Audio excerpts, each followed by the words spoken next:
I need a fucking haircut. I left the house like this to go see the new horror movie, Ready or Not. So let's talk about that.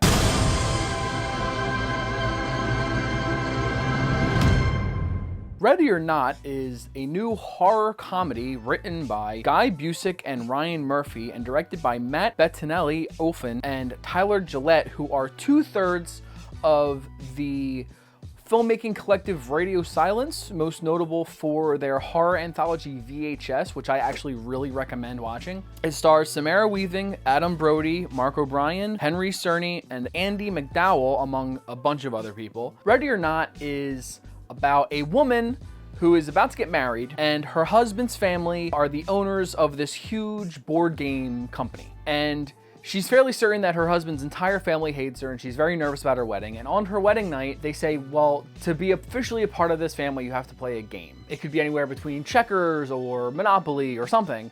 And she just happens to pull a card for the game Hide and Seek. And that means she has to hide in the mansion, and for some reason, they are now forced to kill her. And the whole time they're lamenting about how they have no choice, how they have to kill her. Nobody's pulled this card in their family for decades, and they're just a bunch of bubbling idiots trying to kill this woman in their giant mansion. Samara Weaving, as I believe the character's name is Grace, gives a really great performance. She gives it 100%. I think she's actually really good in this movie. Honestly, I think everyone's good in this movie. I don't think anybody gives a performance that like makes me roll my eye. I think anybody who needs to be campy is just perfectly campy for that role. I don't know the actress's name. I forget the actress's name. I'll put her up on screen, but she's a cokehead the whole time. She's just freaking out because she keeps shooting people in the head by accident, and it's absolutely hilarious. I think Adam Brody was really good. Henry Cerny is he just fucking whines and freaks out the whole fucking time, and he winds up sort of stealing the scene every time he has to yell at people. It's actually really great.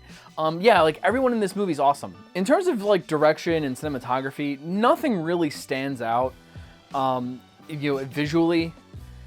It's just there. I mean, it's a movie and it looks fine.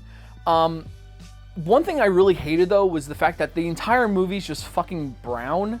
Like there's a sepia tone filter over the entire goddamn movie, and I don't understand why. If filmmakers realize you can have color in movies, right? Like you can make movies colorful.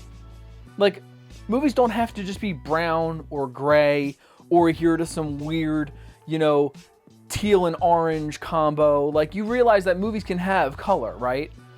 Like there's no reason why this movie has to be entirely brown, but it is. And it's just ugly. I mean, what really stands out here is the writing, because this movie, I mean, it is a horror comedy, and it finds a really perfect balance between the horror and the comedy. It knows when to be really funny, and it knows when to get really tense. There's really great scenes that of like, I would say like violence or gore that will make you wince. Like she's got to like move her way like through like a gate, and it's like ripping her back open as she's like passing through it. It does like a close-up of like the gate ripping her skin open, and it makes you wince. It knows when to be violent and bloody and gory. It knows when to be really tense. There was a scene that I was reminded of the scene with the velociraptors in the kitchen from Jurassic Park. There's like a weird horror movie version of that in this movie that I actually really, really enjoyed. Also, the movie's just insanely funny, just really fucking funny and dark, like really dark humor. There's a running gag where they're accidentally killing all of the maids in the house. One of them gets struck in the throat with an arrow and falls over and is just dying there. And the old grandma's trying to give a speech about how it's tradition and how we have to use these old ass weapons. But the whole time she's trying to give this speech, she's being interrupted by the woman on the floor gurgling blood and whistling out of the hole in her throat. And it's hilarious, and she gets fed up with it. She just chops the lady's head off, and it's great. Again, it finds that tone between knowing when to be funny and knowing when to be tense and scary. And I mean, it's not the scariest movie, but it definitely gets tense. And I think I appreciate something being tense more than something trying to scare me. It doesn't necessarily try to scare you more than just tries to keep you on edge. And I like that. I also really like the ending of the movie. The whole time they were alluding to like why they have to kill why they have to kill this bride, why they have to do this, and how they have no choice. And I don't want to say really even why, because as far as I'm concerned, from all the commercials and the trailers I've seen, they don't give this information, so I'm not going to give this information. But there is a reason for the characters why they have to do this, and why it's tradition, and why it's necessary. And the whole time you're wondering, like, is the reason even like real? Like, is it bullshit? Do they even really have to do this?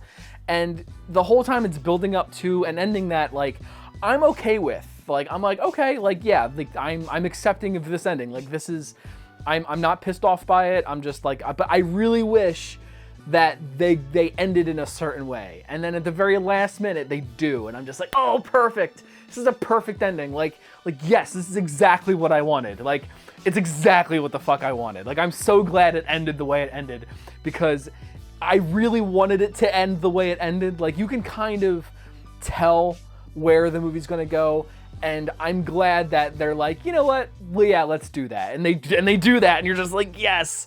Like, I really, really, really love the ending, and it's a really great movie. I mean, honestly, I had a great time at the theaters watching it. I mean, it's a fun movie. It's really fun.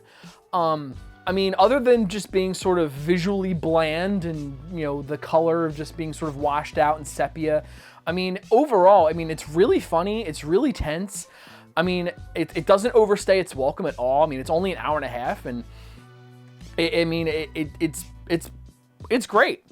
It's a great movie, and I really recommend it. I'm going to give Ready or Not a 4 out of 5. Really fun movie.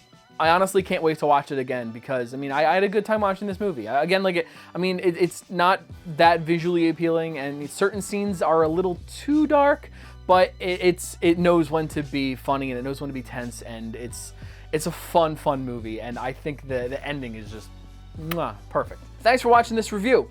If you like this video, please hit the like button. I would appreciate it if you could subscribe to this channel. If you want to see more reviews, which I upload every Monday, I also react to trailers during the week. I just uploaded a couple of them a few days ago. I would appreciate if you check that.